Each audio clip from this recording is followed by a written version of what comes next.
Ini kita lanjutkan lagi ya.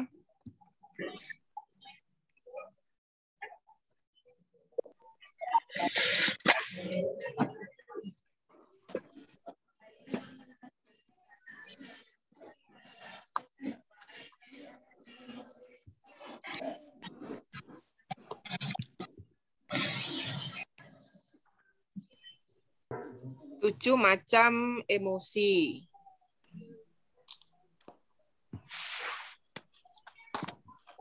Bentar.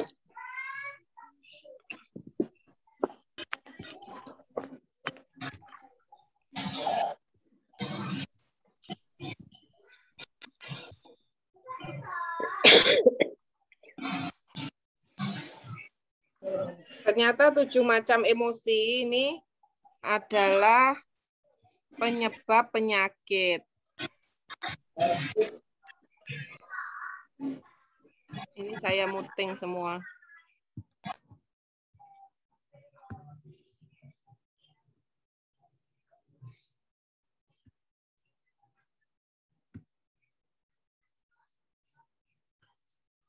Nah, ini karakteristik emosi. Stimulasi emosional yang kuat dapat mempengaruhi gerakan qi organ. Jadi emosi itu sendiri kan qi, energi kan. Kita marah itu sebenarnya energi. Kita berpikir itu pun emosi. Semuanya adalah emosi.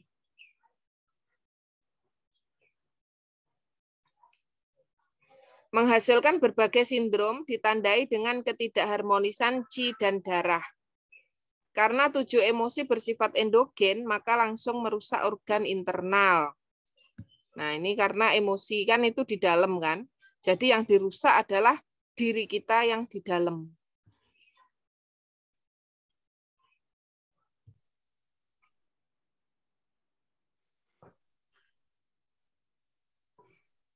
Kita kembali lagi ke karakteristik emosi, yaitu mempengaruhi pergerakan qi organ dalam.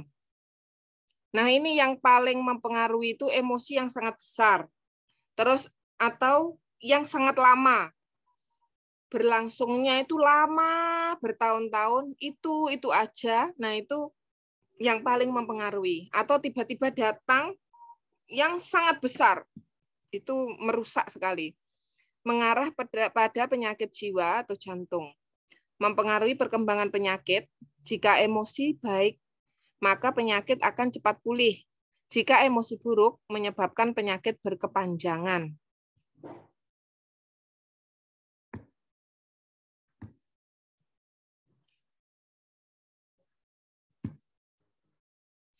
Hubungan emosi dengan organ, jantung mengatur kegembiraan.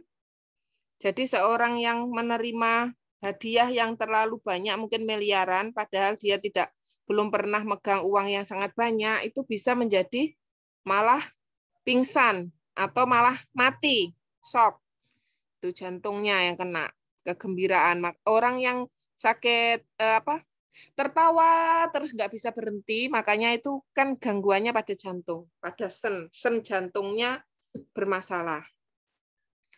Hati mengatur kemarahan. Nah, ini paling berbahaya ya, karena hati itu dia itu fungsinya mengatur energi di seluruh tubuh, mengatur darah juga. Jadi ketika kemarahan itu lama kita rasakan bertahun-tahun atau sangat besar, maka hati dalam menyebarkan energi di seluruh tubuh itu terganggu. Akhirnya bisa stagnasi qi atau malah darahnya mandek, stasis darah. Karena hati itu kan mengumpulkan seluruh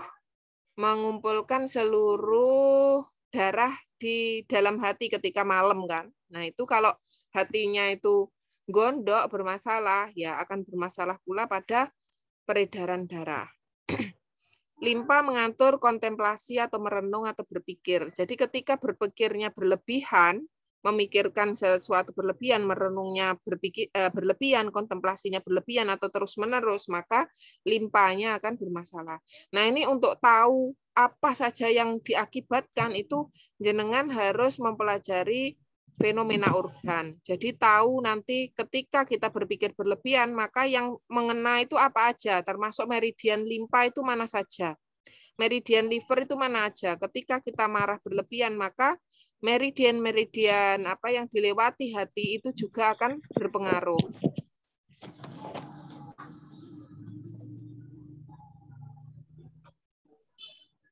Paru-paru mengatur kesedihan. Ketika kita sedih berlama-lama,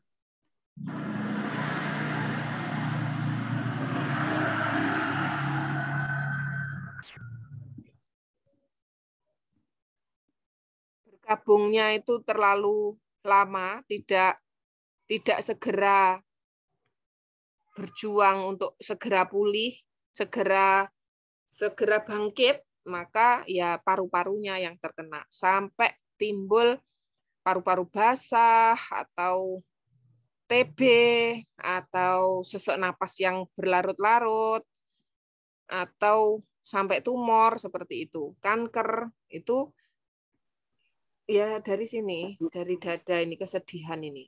Ginjal mengatur rasa takut. Bu, bisa langsung bertanya, Bu, atau bagaimana?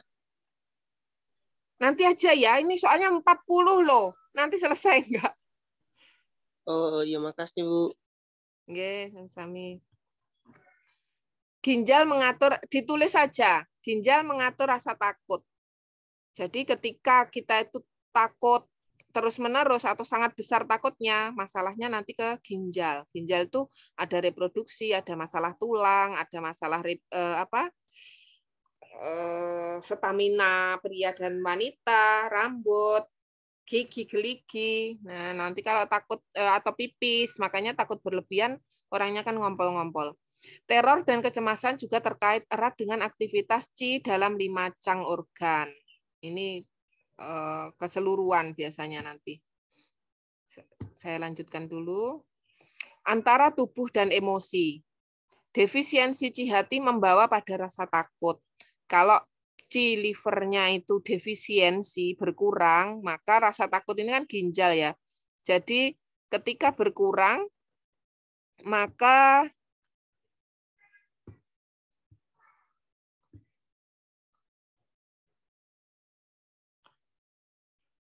hati kan kayu, kayunya berkurang, maka airnya pun juga ikut. Anaknya sakit, maka ibunya ikut sakit. Kan itu seperti ini. Ekses Qi jantungnya berlebihan, berkobar-kobar, menyebabkan sukacita atau kebahagiaan. Sementara defisiensi Qi jantung menyebabkan kesedihan. Jadi sukacita yang berlebihan tapi tertawa aja, terus senangnya pokoknya berlebihan, tidak bisa memanage rasa yang meluap-luap di dadanya. Defisiensi Qi jantung menyebabkan kesedihan.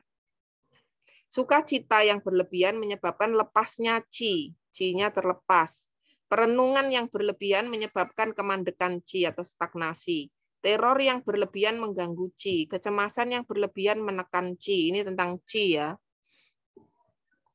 Jadi semua ingat, semua yang kita rasakan, semua yang terjadi pada diri kita, yang terpikir, yang kita rasa, itu tuh energi. Jadi mesti berakibat pada energi. Kalau energinya mandek, padahal energi itu mendorong darah, maka darahnya pun ikut mandek. Kan gitu. Cairan tubuh itu kok bisa bergerak ke sana kemari? Ya karena energi. Begitu energinya mandek, cairan juga mandek. Seperti itu. Ini marah.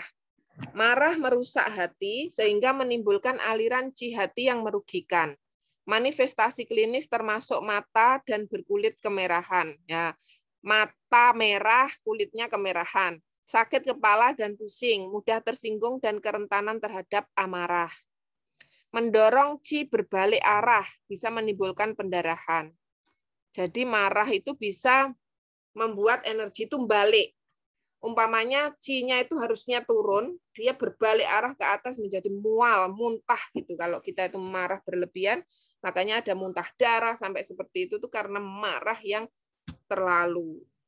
Atau darahnya berkumpul di wajah itu dari wajahnya jadi merah banget, matanya merah itu karena marah kan.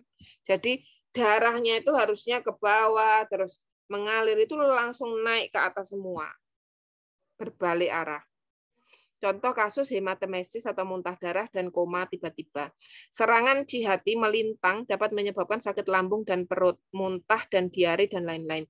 Jadi C-nya liver itu sebenarnya kan yang normal itu ada juga yang naik, ada juga yang melintang mengarah ke lambung. Soalnya dia kan membantu pencernaan kan. Tetapi ketika C-nya liver itu berlebihan karena marah, maka ini berlebihan mendorongnya ke arah lambung itu terlalu berlebihan, akhirnya C-nya lambung itu berbalik arah ke atas, jadi mual dan muntah itu. Atau pokoknya semuanya kacau, mengacaukan semuanya. Ekses cihati, ekses cihati menyebabkan kemarahan. Jadi marah menyebabkan cihati juga ekses, eksesnya cihati juga menyebabkan kemarahan. Jadi seseorang ketika sudah berbolak-balik seperti roda yang berputar atau apa namanya? Disebut apa itu? Lingkaran setan. Jadi ketika cihatinya bermasalah, maka orang itu akan sering marah. Ketika orang itu sering marah, maka cihatinya tambah parah. Jadi semakin parah, semakin marah, semakin marah, semakin parah. Stopnya ketika seseorang itu tahu bahwa marahnya itulah yang menimbulkan penyakit, ketika dia menyadari dan dia mau untuk berubah, nah itu dia barulah dia start untuk mengurangi, tetapi sudah terlanjur menyebabkan kerusakan yang parah. Jadi akhirnya ya itu tadi apa? Ya akan berproses, tetapi itu masih lebih baik daripada dia sampai mati, akhirnya kemarahan membuat dia mati kan gitu. Marahlah yang membunuhnya. Nah, ini tentang gembira. Kegembiraan yang berlebihan menyebabkan C-nya lepas. Sukacita tiba-tiba merusak jantung dan menghasilkan ci jantung yang kendor. Manifestasi klinis jantungnya berdebar-debar, rasa takut yang berdenyut, nafas yang agak sesak, kelemahan dan gangguan akan terjadi, dan dalam kasus yang serius terjadi kolaps jiwa jantung, gangguan mental, dan mania. Teriak-teriak ya, mania itu teriak-teriak, marah-marah seperti orang gila yang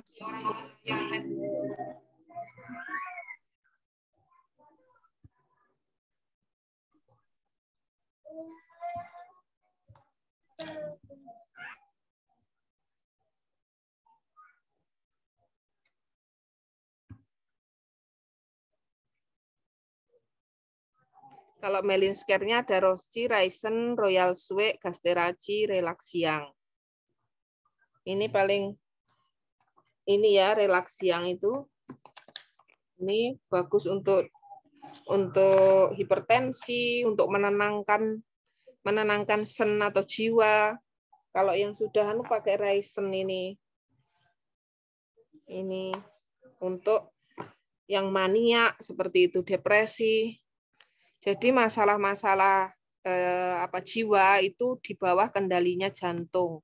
Jadi ketika kita itu berbagai macam emosi campur aduk jadi satu, tetap mengarahnya nanti merusaknya ke jantung. Bukan hanya gembira saja. Kalau gembira berlebihan ini memang punyanya jantung asli, tetapi ketika semua macam emosi jenengan sedih berlebihan, khawatir berlebihan, marah berlebihan, semuanya nanti ujung-ujungnya ke jantung. Karena apa? Karena sen atau jiwa itu bersemayamnya di jantung. Maka tetap jantung ujung-ujungnya tetap akan rusak. Kesedihan yang berlebihan menyebabkan keterkonsumsinya Qi. Maksudnya Qi menjadi habis, akhirnya melemah tubuhnya. Kesedihan yang berlebihan merusak paru-paru dan menyebabkan kegagalan paru-paru dalam menyebarkan Qi ya. Memurnikan dan menurunkan serta mengkonsumsi Qi paru-paru. Jadi Qi-nya paru-paru ini arahnya adalah sebar turun gitu, menyebarkan dan menurunkan energi untuk mendorongnya keluar menjadi Wei Qi. Jadi menjadi pertahanan tubuh dari serangan angin, serangan PPL ya. PPL tadi itu adalah qi dari paru-paru yang disebarkan dan diturunkan. Kalau qi paru-paru terganggu, maka orang itu mudah menjadi sakit karena kesedihan. Manifestasi klinisnya termasuk pernafasan astenik atau lemah, keengganan untuk berbicara, rasa tertekan di dada dan kesedihan. Terapi bisa pakai terapi cendana, bisa gas terapi yang kalau sudah melemah ya, terus atau pakai Wei Qi. Kalau sedih, kesedihan ini tetap semuanya untuk sen, untuk jiwa itu pakai terapi cendana kalau di kita, di saya ya.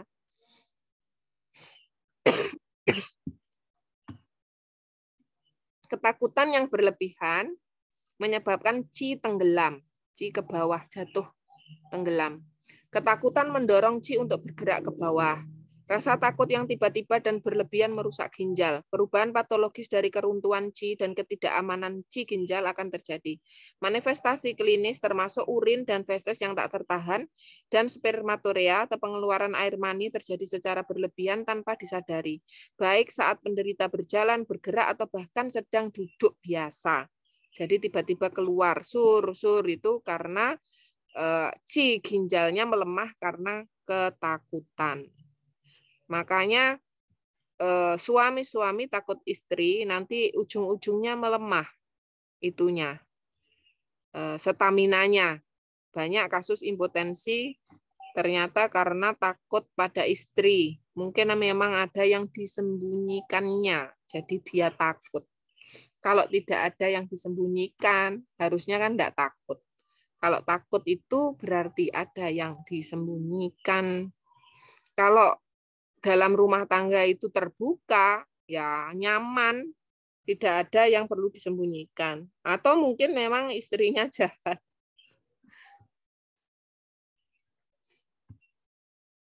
Nah, ini teror. Teror menyebabkan kekacauan qi, ketakutan tiba-tiba merusak jantung dan menyebabkan kekacauan qi jantung dan kelainan jiwa. Kalau ke teror ya. Kalau kita kena teror itu kan wis gak karu-karuan. Kacau semua pokoknya. Manifestasi klinis termasuk palpitasi, berdebar dan gelisah, ketakutan, kebas, insomnia, dan kerentanan terhadap ketakutan dan bahkan kegilaan, gila, menjadi gila. Kecemasan menyebabkan qi tertekan. Kecemasan yang berkepanjangan merusak limpa, menyebabkan stagnasi qi limpa, kegagalan limpa dalam untuk naik. Limpa itu kan harusnya naik dan menyangga organ-organ agar tidak turun, tidak melorot, tidak prolaps. Nah, itu kalau kita itu cemas saja, nah itu bisa melorot organnya. Dan ketidakmampuan menerima dan mengubah. Manifestasi klinis meliputi nafsu makan yang buruk, distensi abdomen, distensi itu kembung, anoreksia, tidak nafsu makan, dan feses yang lembek, dan lain-lain.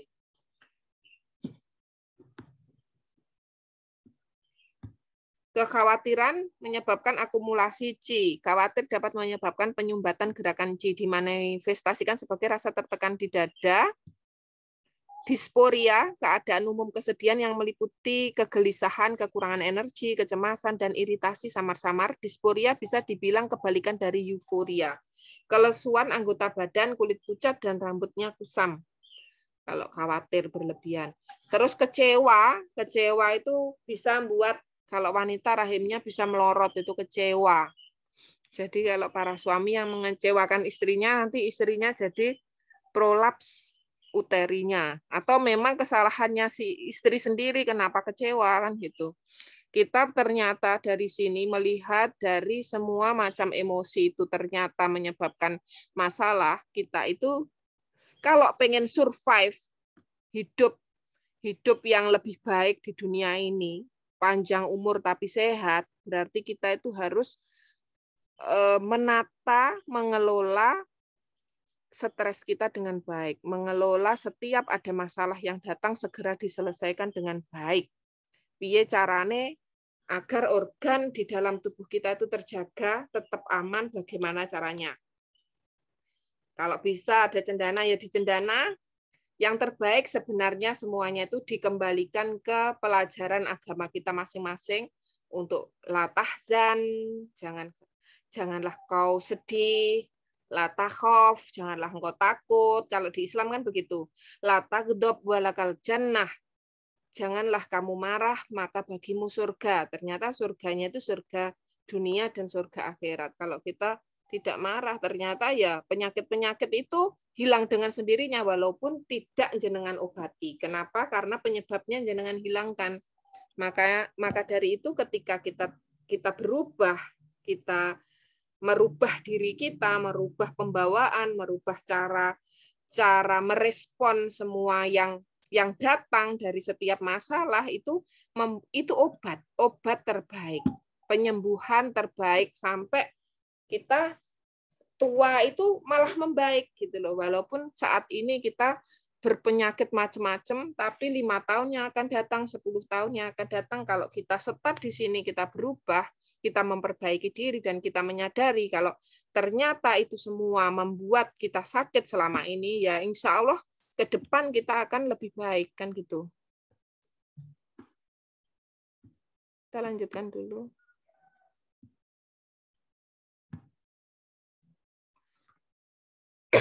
Penyebab penyakit lain-lain, golongan ketiga, salah diet, kelelahan, stres, kurang latihan fisik, trauma fisik.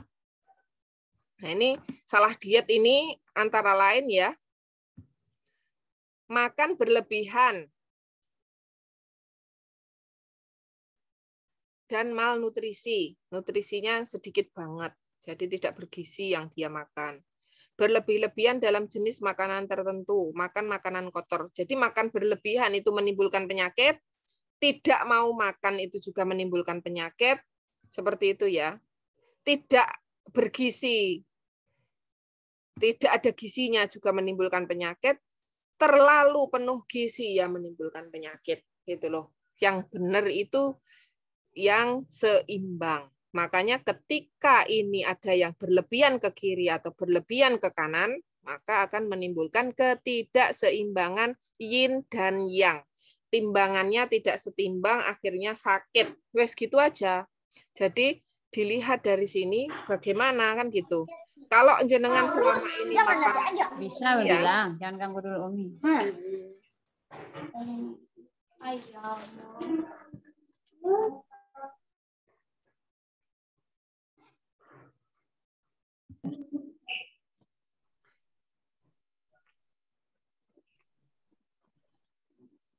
berlebih-lebihan dalam jenis makanan tertentu. Makanannya itu saja bertahun-tahun. Nah, itu juga akan menimbulkan penyakit. Dimuteng ya,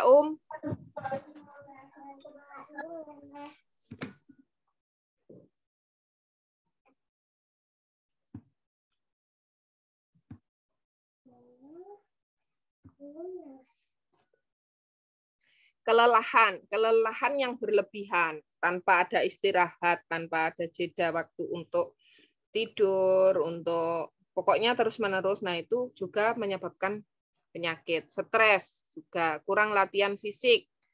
Ini ototnya nanti kendor, terus lemah, lembek, masuk ke limpa juga nanti akhirnya. Perlukaan atau faktor musibah seperti jatuh, gigitan serangga, binatang peliharaan, binatang buas, pukulan, tusukan, terbakar, kecelakaan. Nah, itu bisa menimbulkan penyakit juga. Itu termasuk penyebab penyakit. Tidak terlalu saya bahas ya kan sudah apa ya? Ya ini ya tentang sebenarnya makanan berlebihan dan malnutrisi seperti ini, makanan junk food, berlebih-lebihan dalam jenis makanan tertentu. Ini kayaknya kemarin kita bahas ada di YouTube saya yang tentang makanan ya. Ini coba di sana.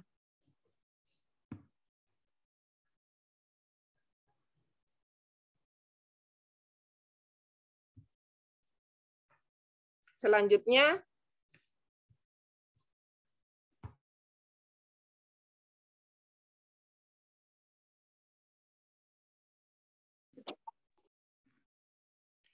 penyebab penyakit golongan keempat yaitu jenis yang menyerupai PPL.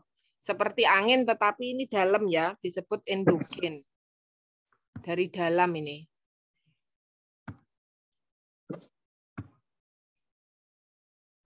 5 faktor patogen endogen, meskipun mereka disebut angin, dingin, lembab, kekeringan, dan panas atau api, mereka sebenarnya adalah faktor patogen karena disfungsi organnya yang mengalami disfungsi. Jadi pabriknya atau organ kita yang memang mengalami kerusakan, yang terus akhirnya menimbulkan angin.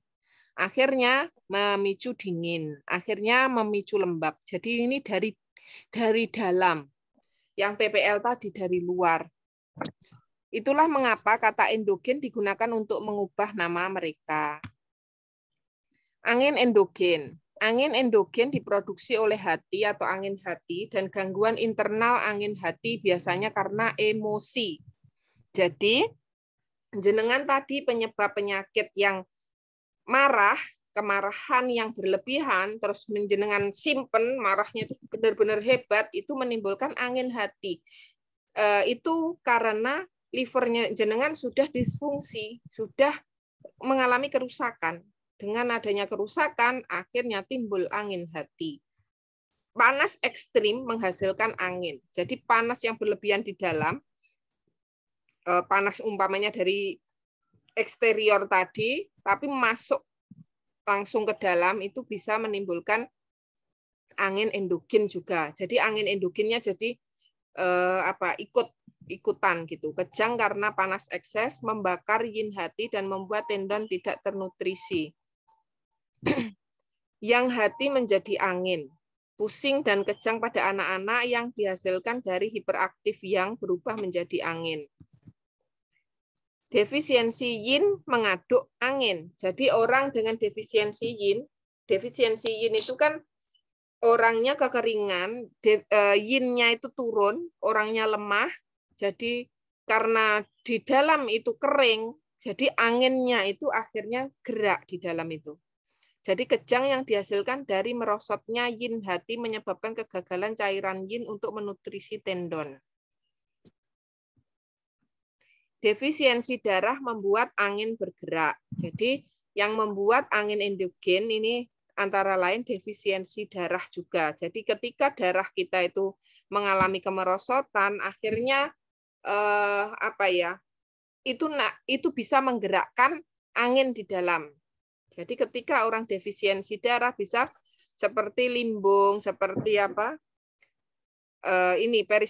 peristaltik otot dan tremor. Tremor yang karena defisiensi darah. Tremor itu ada yang ekses, ada yang defisien. Yang defisiensi biasanya karena defisiensi darah yang dihasilkan dari kegagalan darah untuk menyehatkan hati dan tendon. Jadi timbul angin endogen namanya. Nah, ini selanjutnya adalah dingin endogen. Terjadinya dingin endogen adalah karena kekurangan yang. Kekurangan panas dari organ dalam atau viscera dapat disebabkan oleh kekurangan yang ginjal atau yang limpa atau yang jantung. Kelembapan endogen berasal dari limpa. Biasanya kegagalan air untuk bertransformasi karena disfungsi limpa dapat menghasilkan kelembapan endogen yang membebani limpa. Jadi dingin endogen ini bisa karena kita terus-terusan makannya, minum yang dingin-dingin terus bertahun-tahun, itu akhirnya merusak yang di dalam, organ di dalam. Akhirnya terjadilah dingin endogen. Kelembapan endogen. Kalau dingin endogen ini ya menyebabkan organnya ya mencret biasanya ya. Mencret di pagi hari itu biasanya karena defisiensi yang pada ginjal. Kalau defisiensi yang limpa itu biasanya juga diare, terus pokoknya tangan dan kaki mesti dingin terus. Walaupun cuaca panas dia dingin tangan dan kakinya, sering berjaket. Nah ini terus orangnya pinggangnya mungkin dingin, semuanya dingin pokoknya ini, dingin endogen ini. Kalau kelembapan endogen berasal dari limpa. Biasanya kegagalan air untuk bertransformasi karena disfungsi limpa dapat menghasilkan kelembapan endogen yang membebani limpa dan mempengaruhi pengangkutan dan mengubah fungsi limpa atau terakumulasi menjadi lendir dan retensi cairan. lebih lanjut mengakibatkan penyakit lainnya. Ini sebenarnya semuanya ini berasal dari tadi loh, emosi-emosi kita atau gaya hidup. Akhirnya visera atau organ dalam itu tadi menurun fungsinya. Akhirnya timbul kayak gini. Ini cuma gambaran. Atau api. Bentar saya muting dulu semua.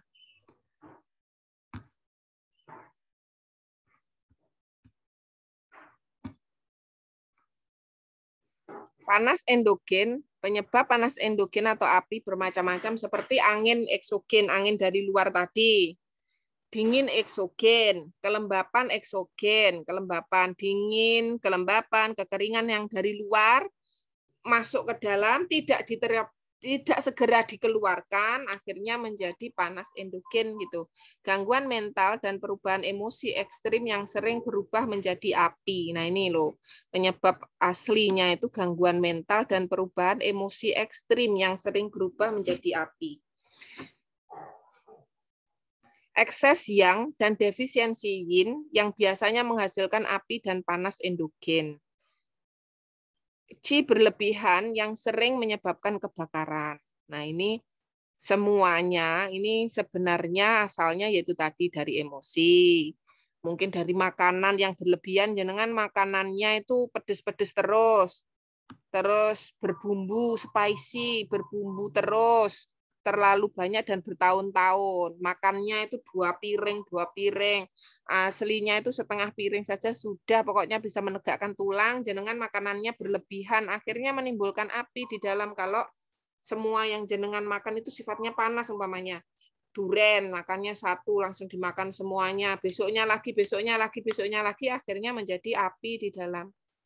Atau marah, hari ini marah, setiap jam marah, setiap hari marah, dan besar-besar. Nah, itu bisa menimbulkan api di dalam. Kekeringan endogen, kalau api itu biasanya menyebabkan perdarahan ya.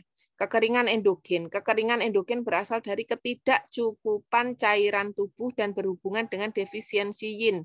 Biasanya defisiensi yin ini karena terkurasnya cairan terus-menerus. Ya itu tadi bisa karena makannya itu panas terus atau marah terus atau bercampur semuanya terus akhirnya mengeringkan.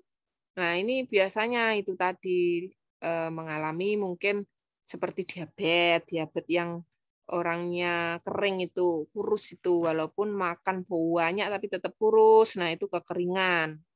Karena cairan tubuh dan darah dapat berubah menjadi satu sama lain, kekurangan darah juga menyebabkan kekeringan. Kan darah itu kan juga cairan. Ketika orang itu kekurangan darah, maka bisa menimbulkan kering, maka kulitnya jadi kering kan gitu. Manifestasi dari kekeringan endogen sering berhubungan dengan usus, lambung, paru-paru, dan lubang lainnya seperti hidung kering, tenggorokan kering, mata kering, urin sedikit, dan feses kering, dan lain-lain. Dahak atau phlegm dan cairan. Dahak, reum, air, dan kelembapan adalah semua zat patologis yang disebabkan oleh gangguan cairan tubuh. Tetapi mereka berbeda satu sama lain. Yang menyebar dan tampak substansial adalah kelembapan. Salah satu yang terakumulasi dan tampak substansial adalah reum, yang tipis dan jernih adalah air. Reum yang terkondensasi adalah dahak. Jadi dahak itu tidak hanya di tenggorokan terus kita batukkan saja, tetapi ini bisa tersebar ke seluruh tubuh ya, termasuk air. Air itu bisa kemana-mana. Dengan pernah orang hidrosepalus itu kan ada cairan atau kelembapan berlebihan di kepala kan, di otak. Nah itu reum seperti reumatik itu kan ada lembab atau cairan mungkin di apa ini? Di dengkul atau di jari-jari, terus yang akhirnya umpamanya terkondensasi karena kepanasan, terus makanannya pedas-pedas atau panas-panas, itu akhirnya menjadi dahak, bisa pengapuran atau apa itu loh. Akhirnya bentuknya agak karu-karuan, itu kan karena menjadi dahak, jadi itu tuh cairan, kan cairan terus kepanasan akhirnya menguap karena cairannya ini tuh kotor, akhirnya kotorannya itu kan tetap ada di situ, akhirnya menggumpal menjadi mungkin tumor, menjadi gumpalan, menjadi pengapuran seperti itu, atau tumbuh tulang baru kayak gitu loh. Bahwa semua dari mereka hasil dari gangguan cairan tubuh dan dapat berubah menjadi satu sama lain. Melibatkan yang terlibat organnya yaitu limpa, paru-paru, ginjal, hati, dan sanjiao. Nah, ini dipelajari di fenomena organ, biar tahu. Pemicu dahak atau cairan yaitu faktor patogenik termasuk 6 faktor iklim abnormal yang tadi ya.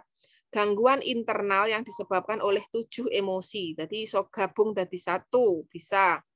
Diet yang tidak benar, terlalu banyak kerja dan terlalu banyak istirahat dapat merusak organ dalam dan mempengaruhi qi untuk bertransformasi, merubah-rubah-rubah. Jadi umpamanya cairan berubah atau diantar ke sana, diantar ke sini itu enggak terjadi karena kesalahan semua ini tadi, penyebab-penyebab penyakit tadi yang menyebabkan gangguan cairan tubuh dan produksi dahak dan reum karena akumulasi cairan tubuh. Nah, itu.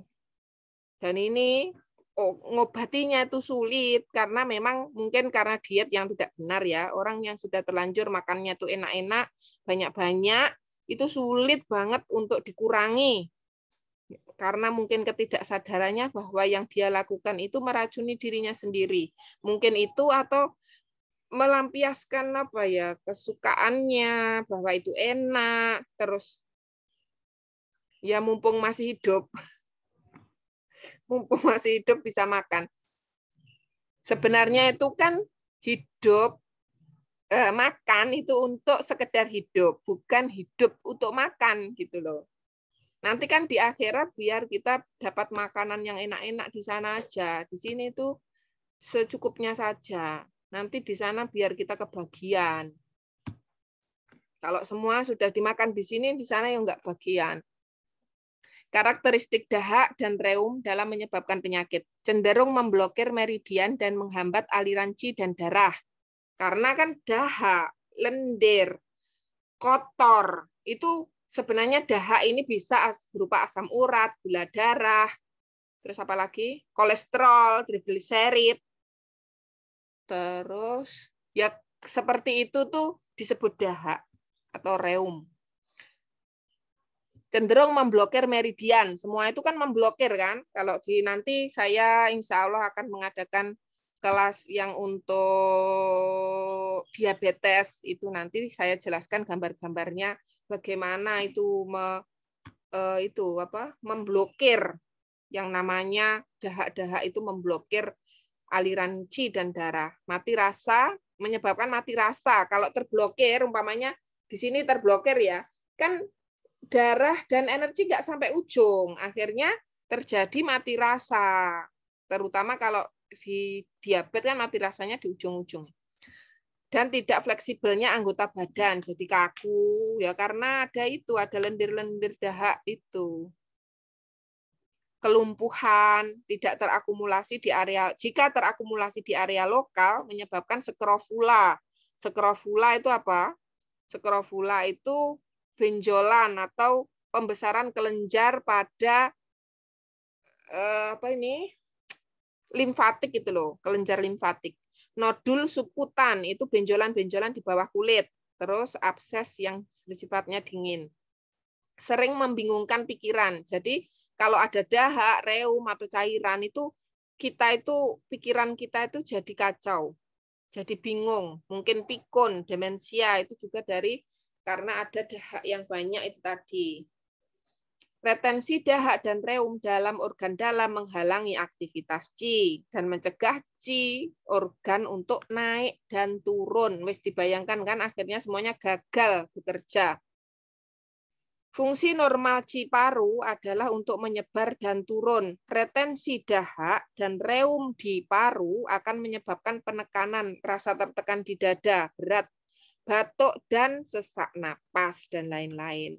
Fungsi normal dari qi lambung adalah turun. Ketika terjadi retensi dahak dan reum di perut akan menyebabkan mual dan muntah dan lain-lain. Itu ya. Manifestasi klinis, mati rasa anggota badan, sulit meregangkan dan meregang, atau bahkan hemiplegi atau mati separuh, rasa tertekan di dada dan sesak napas, batuk berdahak. Terasa berat pada anggota badan, tangan dan kaki, nyeri berkemih, diare, edema, pusing, rasa putus asa, bahkan tidak sadar, demensia atau kepikunan, psikosis, depresi. Nah, ini juga dari dahak. Membingungkan, sen, palpitasi, debar-debar, tidak sadar, mual, muntah, keputihan, nyeri epigastrik, nyeri di ulu hati, skrofula, itu tadi ya, kelenjar, nodul dahak, nodul itu benjolan, mati rasa pada anggota badan, asma, vertigo, epilepsi, atau stroke yang terjadi berulang-ulang sulit disembuhkan. Nah, ini sekarang stasis darah. Nah, ini lebih bahaya lagi. Pengertian adalah produk patologis yang dihasilkan dari gangguan dan stagnasi sirkulasi darah, termasuk aliran darah yang tidak normal atau darah yang stagnan dalam meridian atau viscera. Pemicunya trauma cedera, kekurangan Qi, stagnasi Qi, konsumsi cairan, dahak, darah dingin, panas pada darah. Jadi jenengan mau minum es terus akhirnya juga terjadi stasis darah. Stasis itu beku. Panas, makanannya itu panas terus akhirnya terjadi perdarahan di dalam terus ya beku, sama-sama bekunya. Kekurangan Qi, Qi-nya berkurang atau defisiensi akhirnya tidak kuat mendorong aliran darah akhirnya juga beku. Stagnasi Qi, Qi-nya mandek karena marahnya dipendam di dalam lama, akhirnya Qi-nya juga ikut mandek, akhirnya darahnya juga mandek. Kalau darah mandek sebentar saja jadi beku toh. Karakteristik patogenik darah stagnan menyebabkan stagnasi gerakan Qi, menyebabkan kerusakan fungsi organ Chang dan Fu, dan dengan demikian mempengaruhi pembentukan darah baru. Makanya darahnya jadi usang, nggak bisa diperbaiki karena dia memblokade mana-mana. Akhirnya fungsi organ liver untuk memperbarui, terus limpanya juga menghasilkan darah juga terhambat semuanya. Darah yang stagnan telah kehilangan fungsi memberi gizi dan melembabkan. Kulit menjadi bersisik dan kering, rambut tidak berkilau, menyebabkan berbagai sindrom dengan lokasi tetap. Nyeri biasanya berupa rasa tusukan cekit-cekit yang menusuk yang diperparah bila ditekan, atau pada malam hari itu semakin nyeri, itu biasanya nyeri stasis ya, dan terasa berkurang nyerinya di siang hari. Pembengkakan umumnya memar lokal di permukaan tubuh atau massa atau benjolan perut yang keras dan teraba di dalam rongga tubuh.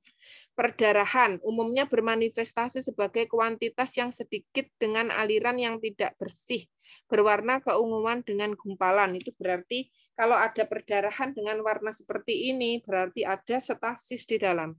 Sianosis yaitu kulit gelap, bibir dan kuku keunguan. Lidah keunguan yang gelap dengan esimosis atau spot bintik-bintik dan petegie itu bintik-bintik. Lidahnya seperti ini, itu berarti ada stasis darah. Lidahnya ungu atau gelap, warnanya hitam atau bintik-bintik hitam atau spot belentong-belentong. Nah, itu berarti ada stagnasi atau stasis darah. Kulit berwarna gelap, kulitnya sekuamosa atau bersisik dan kering, dan amnesia, lupa ingatan. Jika disebabkan karena dingin atau darahnya dingin terus beku, maka ada rasa sakit dan anggota badan keunguan. Ungunya ungu gelap, terus dipegang itu dingin ya. Jika disebabkan panas pada darah, maka kulit dan mata merah, lidah merah tua. Tapi ya ada bintik-bintik hitamnya tadi. Darah stagnan di jantung, maka terjadi palpitasi atau debar-debar, sesak napas, bibir dan lidah keunguan, berkeringat dan kaki dingin. Ya, berkeringat dingin dan kakinya juga dingin. Stagnasi darah di paru-paru, gangguan sebar dan turunnya terganggu ya. Jadi sebar dan turunnya dari paru terganggu, maka ada nyeri dada, napas pendek, dan batuk berdarah. Stagnasi darah yang menghalangi permukaan tubuh, terjadi pembengkakan, nyeri, dan memar, gosong-gosong. Darah stagnan di hati, maka terjadi nyeri hipokondria. Nyeri hipokondria itu nyeri di perut kanan atau kiri yang ya kanan kiri ya atas ya hipokondria itu. Ya, di area liver itu loh. Distensi abdomen itu kembung pada perut, dan anoreksia, tidak nafsu makan, secara bertahap membentuk massa perut, benjolan. Massa itu benjolan atau tumor. Dan pembengkakan. Darah stagnan di uterus atau di rahim, maka terjadi nyeri head, tidak datang head, aliran menstruasi berwarna gelap dengan bekuan darah, metroragia, dan metrostaksis. Mungkin darahnya itu banyak dan bergumpal-gumpal. Stagnasi darah yang menghalangi otak, terjadinya gangguan saluran otak, sakit kepala, dan pusing. Ini sudah selesai sampai 40 slide.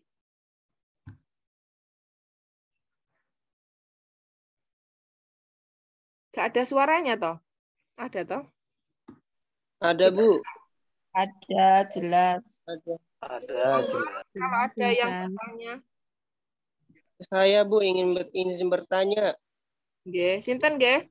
Siapa? Saya Anton, Bu. Oh, nggih. Pak Anton dari mana? Saya di Pak Anton dari Sulawesi Selatan, Bu. Oh iya, nggih Pak Anton.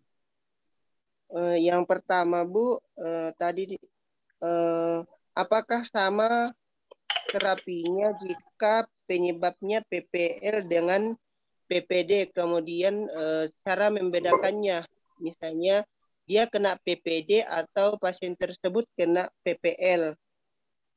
Terus pertanyaan yang kedua, Bu. Satu-satu, Pak. Satu aja sih, sebentar. Saya langsung jawab ya. Jadi untuk membedakan itu sebenarnya begini. Kalau PPL itu mesti ada biasanya demam. Terus takut angin atau takut dingin. Terus kita itu kalau kena angin itu rasanya nggak enak. Seperti itu loh.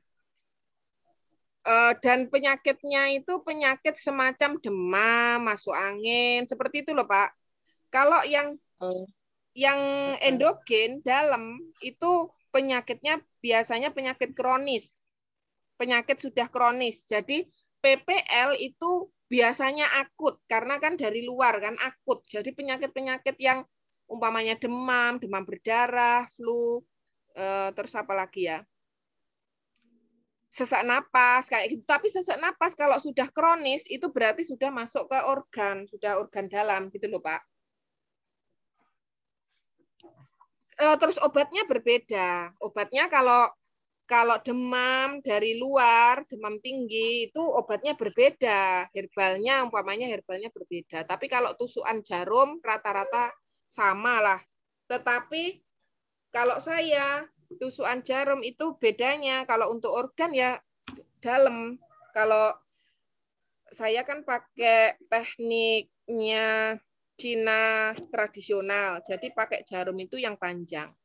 Itu kalau menusuk dalam itu menusuknya kita ke organ. Itu. Ada yang ditanyakan lagi? Kalau yang kedua, Bu, kalau kenapa itu, Bu, PPD disebutkan tadi akhir-akhirnya juga mengarah ke gangguan jantung, Bu? Iya, karena itu tadi jiwa kita itu tuh bersemayamnya, tempat tinggalnya itu di jantung, Pak. Itu menurut TCM. Jadi jangan harus terima itu sebagai hafalan, ya. Jadi hafalannya adalah jiwa itu letaknya di jantung. Jadi ketika semua macam PPD, emosi, itu mesti nanti ujungnya ke jantung. Nggak bisa tidur, berdebar-debar, kan gitu toh.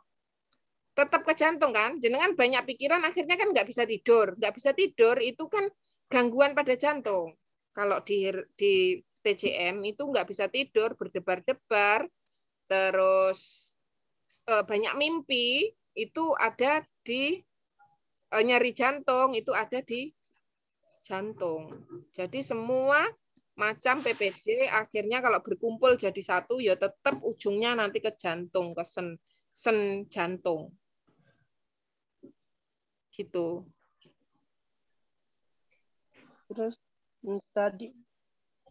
Terus tadi Bu disebutkan PPD itu lebih banyak daripada PPL, itu alasannya bagaimana Bu ya? Gimana? Kenapa disebutkan PPD itu lebih banyak daripada PPL? Lebih banyak gimana maksudnya? Maksudnya persentase penyebab penyakit itu disebabkan lebih banyakkan PPD daripada PPL. Itu alasannya bagaimana Bu? Kenapa bisa PPD lebih banyak menyebabkan gangguan daripada PPL? Ya karena emosi itu kan kita sejak lahir sudah beremosi, Pak. Sejak bayi itu ada yang bayi itu sudah pemarah. Terus kita itu kan setiap hari punya emosi jiwa, Pak. Emosinya itu kan menyebabkan masalah di organ dalam kita. Jadi yang kita itu terpapar PPD itu maksudnya kan penyebab penyakit dari dalam. Kan ada emosi-emosi tadi kan. Nah, itu emosi itu kan setiap saat kita terjadi seperti itu kan. Terutama kalau kita punya temperamen yang keras atau memang kita pendiam yang semuanya dipendam, pemarah tapi dipendam, pemikir, seperti itu kan akhirnya merusak organ. Kalau angin, ya kecuali orang yang setiap hari pakai angin, setiap hari di luar, nah itu bisa memang terpapar PPL dari luar memang lebih banyak. Tetapi orang yang sakit flu itu kan tidak semua sakit flu karena keadaan organnya masih bagus di dalam, energinya masih bagus. Si pertahanan tubuhnya bagus. Tapi kalau PPD, emosi itu nyerang kita walaupun orangnya kekar seperti apa, nanti suatu saat ya akan tiba-tiba sakit kronis itu, Pak. Hipertensi, diabetes, terus lambung emah, terus apa lagi? Hepatitis atau batu ginjal, batu empedu, kolesterol tinggi, stroke, asam urat, gangguan pada ginjal, semua yang ke organ itu kan penyebabnya emosi itu tadi, plus gaya hidup tadi, atau makanan. Itu loh. Jadi orang itu kalau makanannya sehat, tapi kalau jiwanya nggak sehat, ya tetap cepat sakit. Tapi kalau jiwanya sehat, makanannya agak nggak sehat, itu rada aman gitu loh, dibanding orang yang emosinya itu buruk, makanannya itu walaupun sehat ya tetap dia itu dia umpamanya orang itu bilang ya, saya sudah berpantang, sudah makanannya saya selama ini saya jaga, tetapi kenapa saya tetap sakit seperti ini kan gitu, karena kejiwaannya yang dia tidak baik. Tuh.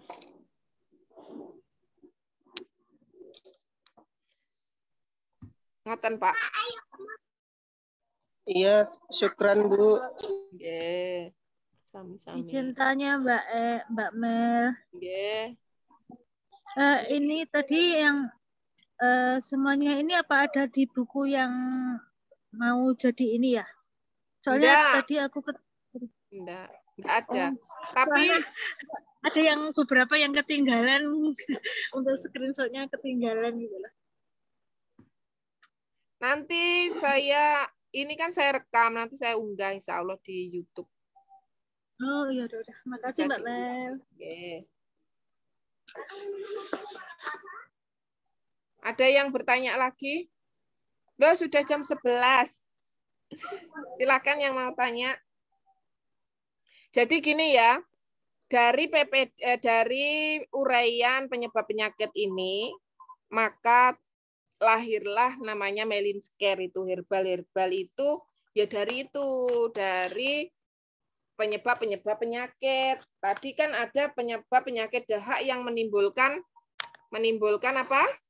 benjolan semacam itu pakai softenci kan gitu. Jadi macam-macam, makanya herbalnya macam-macam. Maka orang yang umpamanya dia kronis, maka dia bisa banyak herbalnya. Kalau seperti ini Royal Sue, ini Sue itu kan artinya darah ya. Jadi ini untuk anti bekuan darah. Ini untuk melancarkan darah stasis tadi. Makanya kalau ada orang ada stasisnya, ada lembabnya, ini buang lembab Floye ini, buang lembab lewat pipis. Lembab-lembab di bawah, umpamanya keputihan, terus ada batu, pipisnya nyeri, itu pakai Floye ini. Atau batu empedu, ini pakai ini. Tapi bisa ditambah ini, kalau sudah menggumpal jadi batu, jadi benjolan, tuh ada softenci. Makanya ini kan dari penyebab-penyebab itulah kita melihat pasien kita itu sebenarnya sakitnya apa, dia butuh apa, kan gitu.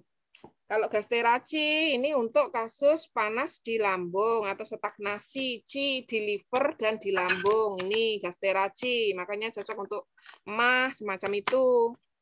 Jadi ilmu tentang penyebab penyakit ini saya tuangkan di herbal. Atau kalau jenengan umpamanya ada pasien nyerinya berpindah-pindah, tadi berarti penyebab penyakitnya apa?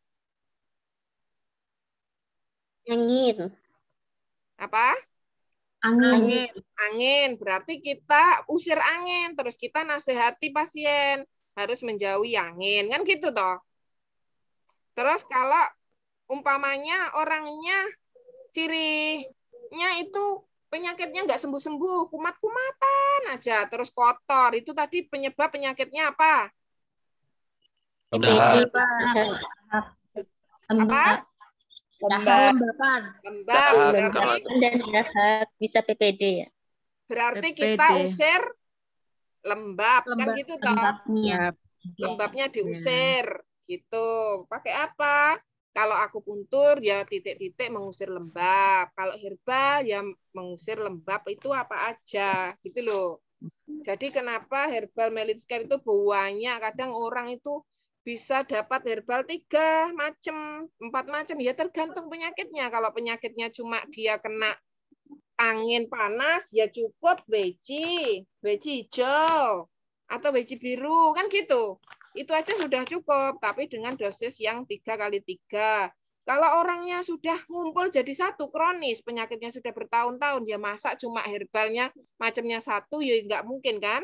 Karena umpamanya ada stagnasi Ci-nya mandek, berarti cairan ikut mandek, darah juga ikut mandek. Akhirnya kan butuh untuk melancarkan darah, untuk melancarkan cairan, untuk melancarkan Ci, kan gitu. Minimal 3, kan gitu toh.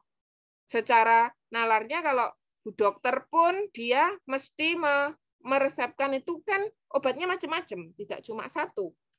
Kecuali penyakitnya cuma satu itu dan baru. Nah, itu bisa jadi cuma satu gitu aja, atau memang penyakitnya benar-benar cuma ringan, ya sudah dengan makanan, kan gitu aja.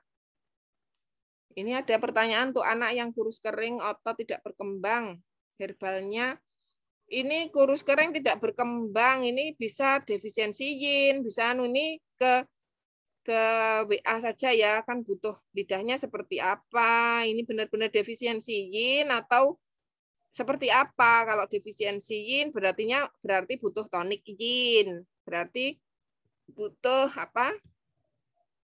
Soyin.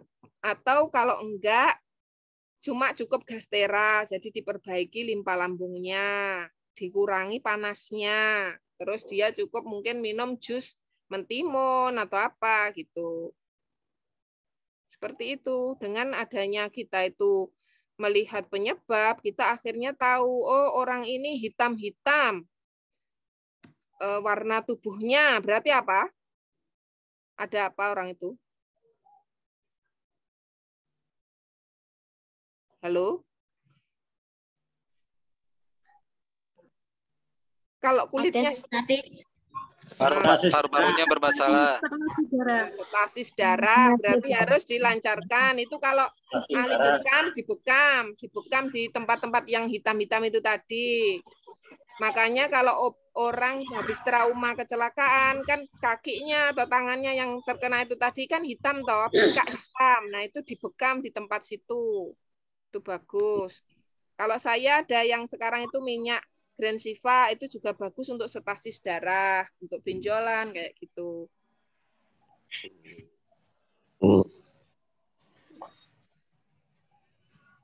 Silakan ada pertanyaan lagi, terus kita tutup ya. Mbak Mel, kalau semacam sakit jari pelatuk, kalau ditekuk bunyi tik tik tik gitu, itu termasuk apa ya? Nyeri enggak? Ada nyeri di pangkal jarinya itu, terus ditekuk itu kadang nggak bisa balik, kalau balik ada bunyi tik tik gitu. Berarti itu kemungkinan ada dahak itu tadi, kan gitu toh, menimbulkan geraan yang sulit kan? Kelembapan atau semacam rematik kan gitu. Oh iya, makasih Mbak Mel. Oke, kayak gitu. Jadi kita, oh ini penyebabnya ini, berarti obatnya kayak gini kan gitu.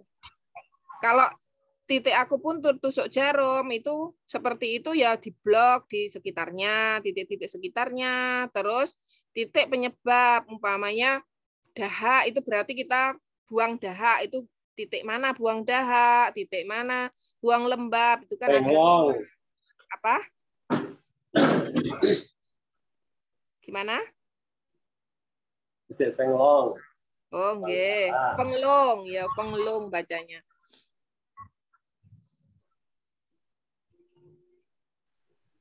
Untuk buku gimana, Bu? Gimana? Pripun? Untuk buku di WA grup ya. Iya. Bukunya untuk apa? Gimana? Halo? Untuk buku nanti nanyanya di WA grup atau gimana, Bu? Iya, di WA aja. Jadi buku insya Allah mulai Rabu atau Kamis atau mungkin Selasa, pokoknya bukunya sampai langsung kami kami distribusikan, dan itu cuma 100 eksemplar ini yang saya cetak. Memang terus terang keterbatasan dana ya, jadi 100 saja. Jadi silakan yang memang ingin belajar ya segera ya. Nanti kalau proses cetak berikutnya ya nggak tahu, ya semoga dimudahkan gitu ya. Tapi ya memang sementara ini 100. Jadi kemarin sudah terjual berapa ya? Mungkin 40, untuk harganya, Bu? 30 atau 40. Harganya? Untuk harganya? Harganya ini yang masih ini sekitar 425. Kemarin kan dari 300 berapa itu terus naik-naik kan. Nggih, gitu aja nggih. Mohon maaf kalau mahal, nanti tetap soalnya itu kan ada bimbingannya setelahnya. Kan mesti ada banyak tanya kan? Iya, Bu. Nanti ada bedah bukunya, insya Allah. Kalau jadi mau saya bahas satu persatu, nanti semoga kalau nggak di YouTube ya di kelas-kelas gitu loh. Itu bahasa Indonesia ya, Om? Bahasa Indonesia. Kalau bahasa Inggris ya tinggal fotokopi atau nyetak itu kan udah ada dari Peter Deadman. Ya kan kayak ini loh, ini kan buku saya ini kayak gini akhirnya saking setiap nih jebol-jebol. Ini penuh orek-orekan semua ini. Nah, ini itu materinya apa sama dengan yang dulu kelas online itu ya, Mbak? Iya sama dengan kelas online, tapi saya tambahin sedikit kan. Sama, jenengan kalau nggak beli buku itu dicetak aja yang kelas online itu gitu loh. Tapi kalau buku kan memang diatur ya, kan beda dengan yang kelas online itu kan PDF yang masih berantakan toh. Ya. Ini buku terbaik seumur saya selama ini, nggih. Dari sebenarnya ada juga yang ini. Ini kan semuanya dari luar negeri kan. Ini tapi masih bagusan Peter Deadman itu ulasannya. Ini kayak gini. Ini harganya jutaan loh kayak gini tuh di luar negeri. Tapi ya kalau dulu ya cuma Nah, kalau jenengan bisa beli ini Sobota. Ini biar jenengan tahu anatomi. Jadi ini kalau saya tusuk di sini, maka di bawah itu ada organ apa aja, itu jadi ngerti gitu loh. Nanti jenengan apa itu?